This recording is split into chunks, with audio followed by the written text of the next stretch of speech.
You ready, buddy? Yeah, let's just... We're good, we're good. So much chaos on this channel. So much chaos. All right, here we go.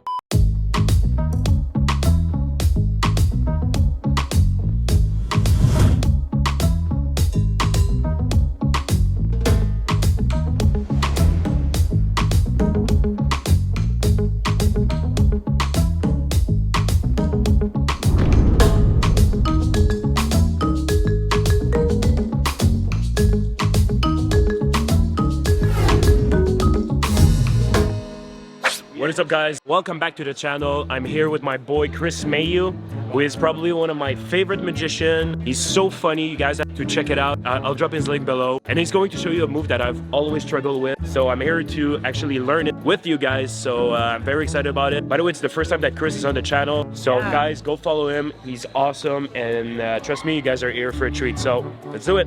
Okay, hello everybody. I'm Chris Mayhew. So excited to be on Alex's channel. And I'm gonna show you, I guess, my work on the rub-a-dub Vanish. This is a classic Vanish that everybody knows and does. But I have a couple little touches that I think really make it look even better than it already is, all right? So let's go down to the table. What the fuck is all this? Okay. So, rub-a-dub Vanish, all right? A lot of folks, you know, they do this. This is the classic rub-a-dub Vanish to, you know, do it here off of the deck. And then you, of course, have this one by R. Paul Wilson and also Glenn Morphew. I know they both came up with doing it kind of off the side like that, which looks really good. And so I just wanted to add, you know, take this to another level by actually changing the level of planes. So normally, you know, this is here, but if you kind of remove the deck and kind of change this plane so it's not horizontal, but it's vertical, now it's kind of removing the deck from the picture, all right? And so all you're really seeing is just the one playing card as opposed to the deck in view there, right? And you can still literally do the rub-a-dub with this. So the kind of technique here, all right, I'll show this real quick. Basically, you want the deck to be in like a deeper grip, all right, a deeper grip than it normally is. And from here, what's going to happen is basically the finger and thumb are going to extend, so you have it here, and you're going to basically pull that card to the back of the deck and then clip these fingers back like so. So that's really the technique that you're using here, is here and then there, okay? And what's nice is that the fingers stay in the position, but done with the rub-a-dub actions, you get a really nice Vanish. And so that's really the touch. It's just extending or removing the deck from, I guess, the imagery, all right? And so you're left with just what looks like a single card, okay? And I guess to kind of break this down is you're doing the exact same thing as rub-a-dub. I find if you hit it here, there's like a retention that is really nice. When you come down, and that's sort of the timing is you come here, this goes there, those fingers go together, and the hand kind of comes down, all right, and you get a Vanish. Yeah, now we'll kind of get into, I guess, the fusion, the fusion routine, all right, and this is basically the rub-a-dub Vanish, but you're using cards instead of your hand to vanish, all right? So this is the setup that you need.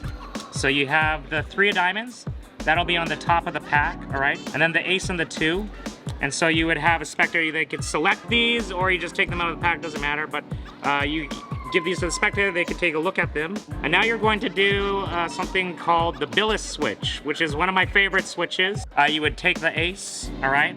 And you've swapped out the 3 for that 2, okay? So it's basically like a top change under a cover card. This is so good, man. Yeah, this so so good. Fuck yeah. So like ace and 2, all right? So basically if you remove this card, you're doing a top change, okay?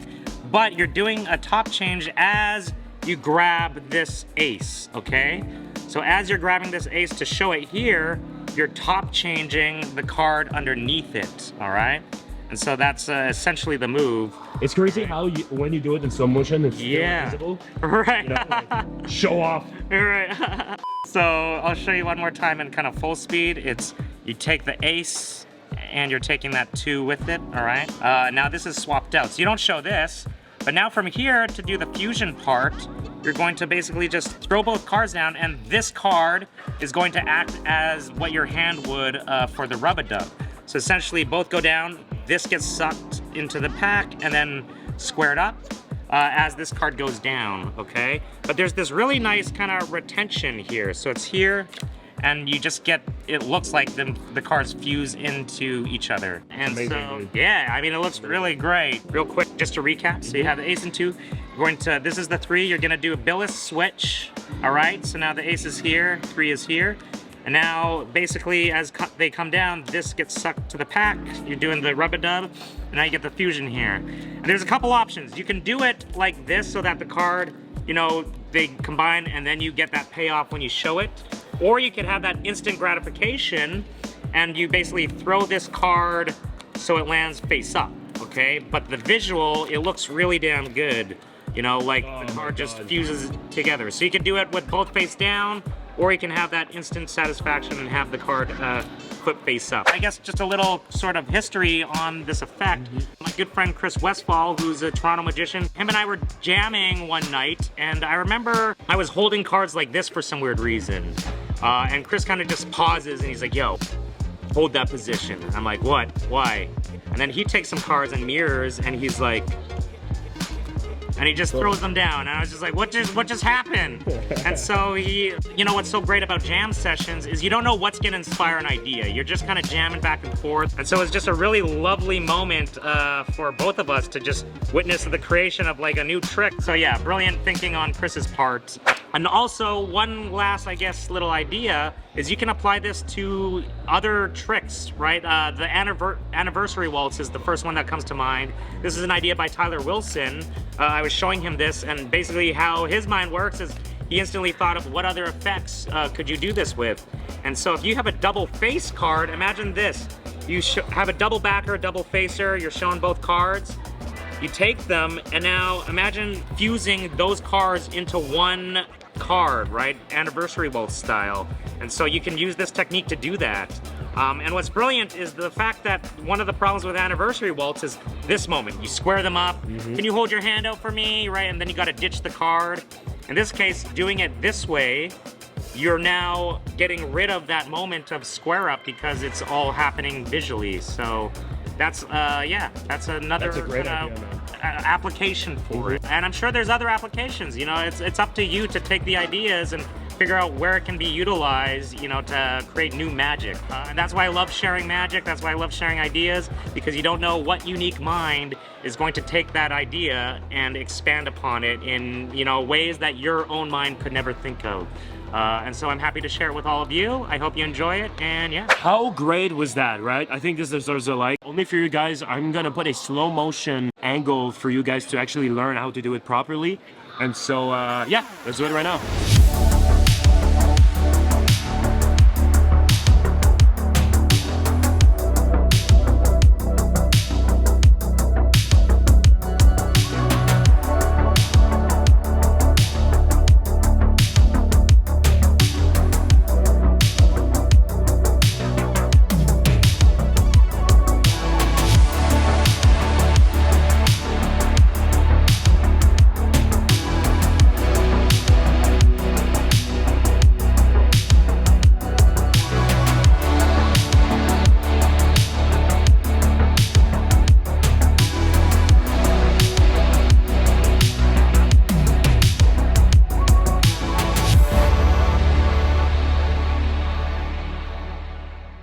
Alright guys, so we actually just finished filming, and I was telling Chris that this is probably my favorite version of it, just because it is so invisible, but also the card is not on the pack. So basically it seems like it's the next natural advancement for the rub-a-dub change, because the original rub-a-dub, we had it on the pack like so.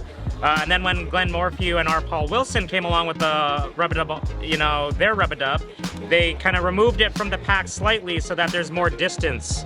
And so it's like, well, where do you go from there? And so I feel like the next natural advancement is to remove the whole pack from the imagery itself. And so now all you have left in the spectator's mind is one single card. And then from there you can still do the rub-a-dub. So in my mind, it makes sense that that would be the next step for the rub-a-dub to evolve to. is to take it away from the pack completely now. Hell yeah, bro. So there you go. Like, it's good like that. So there you go, guys. Hope you enjoyed this tutorial by Chris Mayhew. Again, one of my favorite magicians in the whole world. He's so funny. Please go follow him. And don't forget to practice a lot. But most importantly, have fun with this move. My name is Alex Boyer. This is Chris Mayhew. And we'll see you guys very soon. Peace!